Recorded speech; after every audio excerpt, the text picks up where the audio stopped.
Let's learn some advanced C2 adjectives to help you build your vocabulary. And I will be very clear with my explanation, and I will not be ambiguous. And that's the first word that I want to teach you in today's lesson, ambiguous.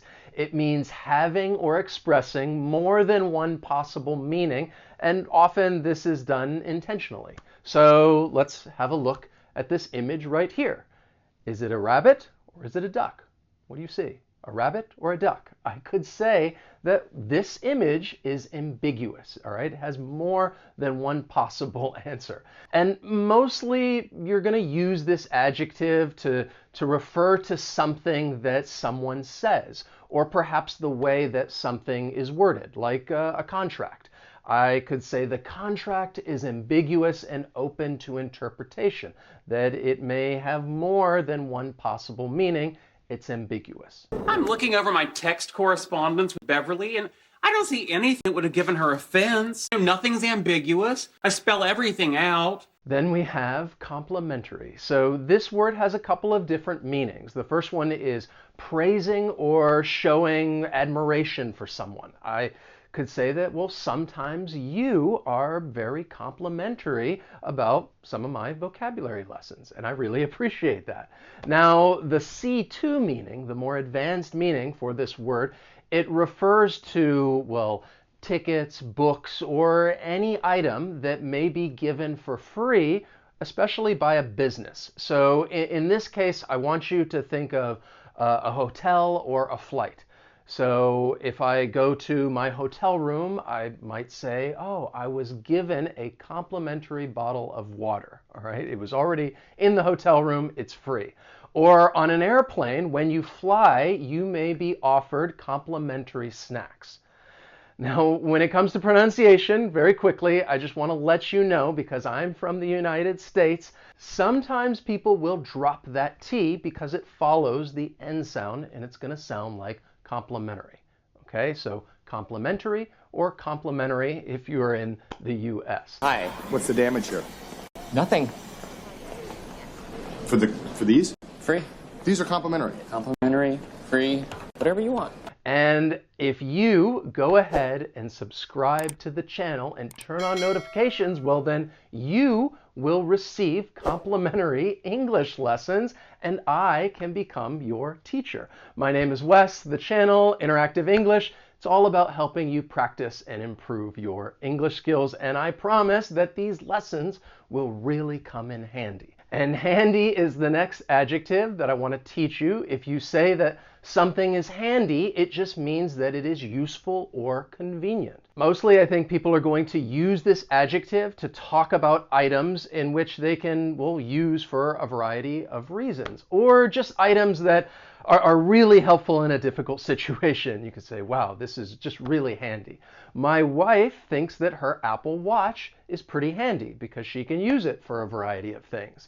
And you can also use this adjective in the idiom to come in handy. And if you say that something comes in handy, that just means that it's useful. Oh, that's the latest liquid crystal TV. Very handy. Indispensable. Now, you will use this adjective when you want to say that something or someone is so useful, so good, so important that you cannot manage without it, or without him or her if we're talking about a person.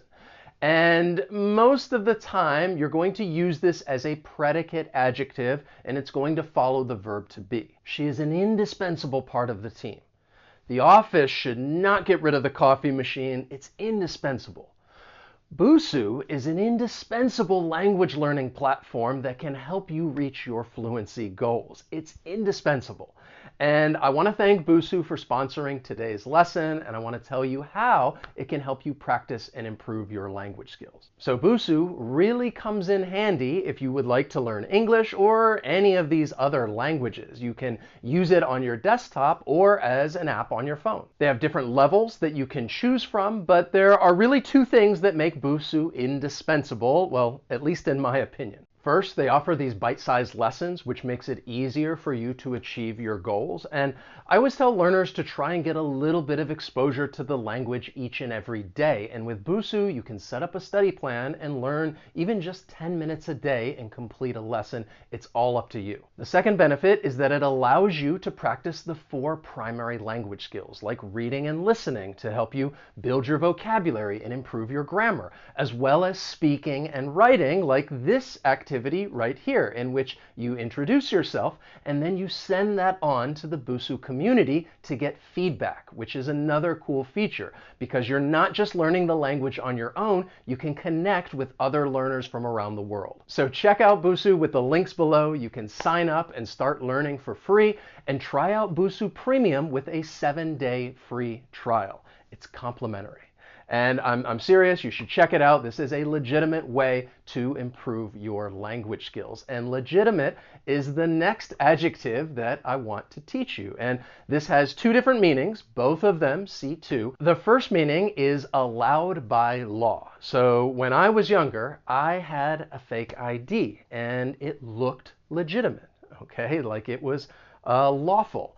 And I used this ID when I was in university to buy beer. You know, I was younger. The US, you have to be 21, which I think is a little old, but that's neither here nor there. But the ID looked legitimate. The next meaning is reasonable or acceptable. So I could say her argument was legitimate, so we refunded her money. That the argument was reasonable and we gave her a refund. It was legitimate. And with the pronunciation of this word, that first T, because I am from the United States, I will pronounce it as a flap T, which is going to sound like a soft D. Legitimate. Legitimate. You assert that Mr. Rhodes harassed you. How do you know he didn't have a legitimate reason to be in your office? Then there's questionable, which means not certain or wrong in some way. And questionable, it has that able suffix, which means you're capable of something. In this case, it's like you're capable of asking questions. Is this right or wrong? Is it good or bad? And really, yes, it implies that something is just, it's just wrong. So my wife would say that my sense of fashion is questionable. And to be honest, she's right. It is questionable. But you could also say that, well, something may be ethically questionable. Is it the right thing to do? Or you could even refer to the way food tastes and say, wow, this food, it tastes questionable. I don't know if it's still good. And yeah, if food tastes questionable, then you probably should not eat it. There's a solid chance I may have insulted the owner. That doesn't sound like something you'd do. She has very questionable taste. Next is grim, and I probably shouldn't be smiling when I say this adjective because it means worrying and without hope. So it's not a good thing if you say something is grim. And typically you're talking about the way something looks, appears, or seems. So I could say, wow, the weather today looks grim. I don't think we should go outside. Or, you know, to be honest, the future of American politics right now, it looks grim. People are very divided. There's a lot of misinformation out there. And yeah, I think a lot of people would agree that it looks grim. Son of a bee sting. She's turning the entire office against us. This is grim. Real grim. What are we going to do? The next adjective is coherent. This also has 2 different meanings, both of them C2. And the first meaning is referring to an argument, plan, or idea that is clear, and each part connects to each other in a reasonable way. So really, you're just saying that something is very easy to understand. I could tell you that the lawyer made a coherent argument. The next meaning refers to someone who you understand what they're saying. And in this case, I think most of the time people will use this in the negative to say that you don't understand someone. I could tell you he's not coherent at the moment. Or I could just use the antonym and say incoherent. But just keep that in mind when talking about a person. I think often you will use this in the negative to say that someone is not coherent or incoherent. You don't hear that loud, high-pitched, incessant humming coming from the vents that is making it impossible for me to think straight, let alone string together one coherent sentence? Dubious. And I like this adjective mostly because I just like saying dubious. All right, that sounds dubious.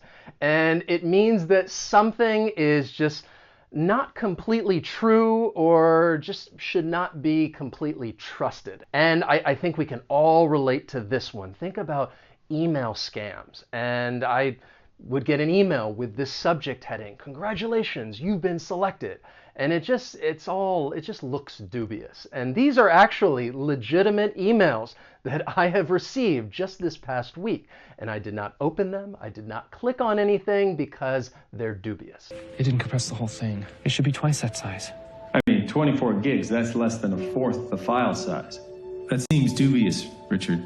Then there's compulsive, and this means that you are doing something a lot and you're unable to stop it. And this is often used as an attributive adjective, which means it's going to come before the noun. I could say that my neighbor is a compulsive gambler, or my colleague is a compulsive liar. And because of the meaning that you're doing something excessively and you just can't stop, it really often refers to things that are not good, like a compulsive gambler or compulsive liar. Read it. Personality overview. Mr. Stark displays compulsive behavior. In my own defense, that was last week. Then we have pushy, and this is another adjective that I just like to say, pushy. But it's also not a good thing because it means that someone is behaving in an unpleasant way by trying too much to get something or to make someone do something. So it's not good if somebody is being really pushy. And I want you to think of a salesperson. They want to sell you something, and sometimes they can be very aggressive, and you could say that maybe they're being really pushy. I could also say that, well, my wife likes to try new restaurants around town, and even if I think that the place is questionable, she really wants to go, and sometimes she can be a little pushy. And even though this adjective is not a good one, you can use it among friends or family because I think often we really want someone to do something. And yeah, I think we can all be a bit pushy from time to time. Before you go in, you fill out comment card.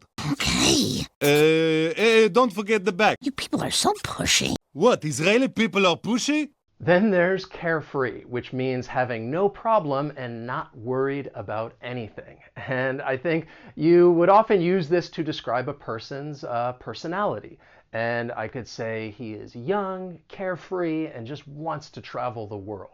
And I think we can all relate to this word thinking about a different time or period in our lives where maybe we didn't have much worry. And I could say, well, remember those carefree days back in high school? You know, we didn't have jobs, so we didn't have a lot to worry about at that time. Those were some carefree days. See, before, when I was just another employee, I was happy, carefree.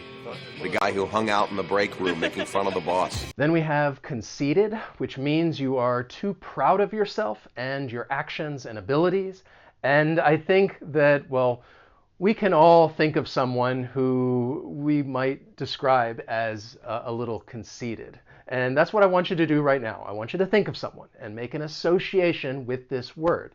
And I am thinking about an old colleague of mine from a long time ago who was a great teacher, but typically you don't go around just telling everyone this, and they would sound conceited. And because this is pretty common that someone is acting too proud, there are several other synonyms. You could say arrogant, proud, superior, but this is a great way to build and expand your vocabulary by learning a word like this, conceited. Friends wouldn't mind because they look up to us. You're so conceited, Clint.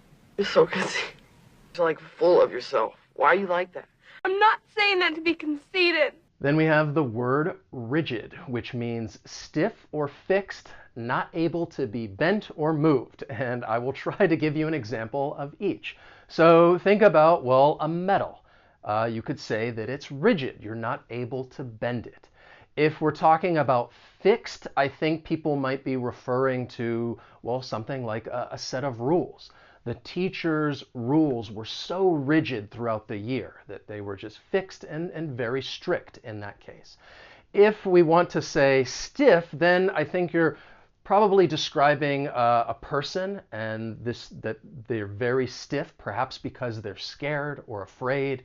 We were all so scared of the new boss, we were rigid in our chairs, all right? And you're just very stiff. Do you have any idea how rigid you can be? Rigid? I have to be rigid to hold things together in the face of Armageddon. Then we have the adjective feeble, which means weak or without energy, strength, or power. And you could use this to describe a person, especially as someone becomes much older.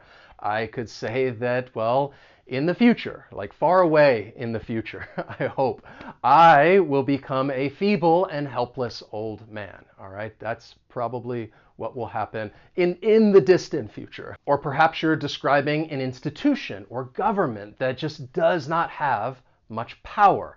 I could say it didn't take long to discover that the new government was feeble and corrupt. The first year, by sheer dumb luck, Jake eked out a feeble victory. And last year, I let the captain win because he's old and sad. So I hope that I was coherent throughout this lesson and that my explanation was clear and that nothing was ambiguous.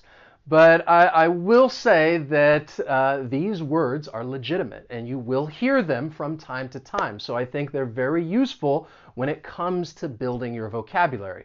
But at the same time, I don't want to be pushy. I don't want to tell you like, oh, you have to learn these words. It's all about just getting that exposure, learning a little bit at a time. And I just hope that you learned something new in today's lesson. And if you did, please hit that like button. As always, thank you so much for watching, and I will see you next time. So long.